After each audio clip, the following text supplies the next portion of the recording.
5, 4, 3, 2, 1. We have ignition and liftoff of a Delta II rocket and NEOWISE, searching for stars and galaxies never seen before.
I now declare NEOWISE decommissioned. What a great mission, what a great team. I can't say enough about this team. They all have ownership of their procedures and processes, and they make it happen.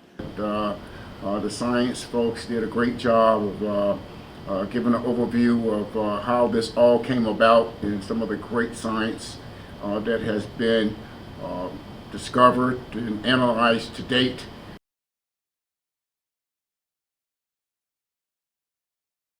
NEOWISE has taught us a lot about the small bodies in our solar system, the asteroids and the comets in particular.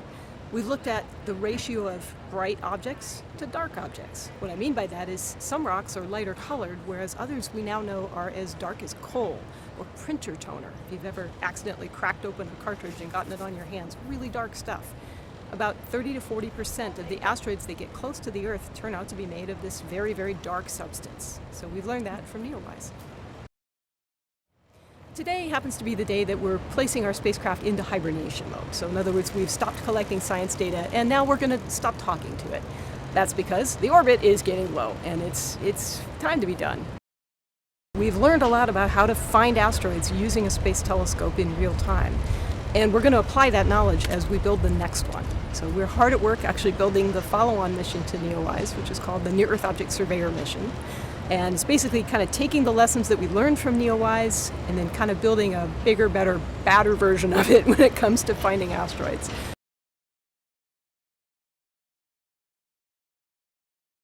A spacecraft.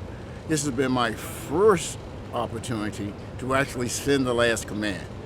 And more than what was going through my mind, I was thinking about the people that started the mission up, right? The people that had the reach back, the people that were so passionate with the science that they presented, right? To be associated with the mission at the time that Comet NEOWISE that was discovered, that was a great, great feeling to be a part of that, to see the press release, to see all of the various pictures, you know, that was released with the image in it, and to know that your team made that happen. It's that old saying, when one door closes, another one opens. And that's what we have today with the decommissioning of NEOWISE. Being a pathfinder for NEOs, it opens the door to NEO survey. NEOWISE has revolutionized our understanding of the solar system. It produced things that people want to use that help us and are really helping us better understand our place in the universe. We observed over 150,000 objects in the solar system, measuring diameters for all of them, and really helping us expand our database for the physical properties of asteroids and comets. Even though NEOWISE is ending, there's still going to be a future to tracking near-Earth objects because we still haven't found them all. So we will be launching another mission in 2027 called the Near Earth Object Surveyor mission. And the point of this is to complete the survey that WISE started, to use all the lessons we learned from WISE and NEOWISE, and to do a full census of the hazardous asteroids out there.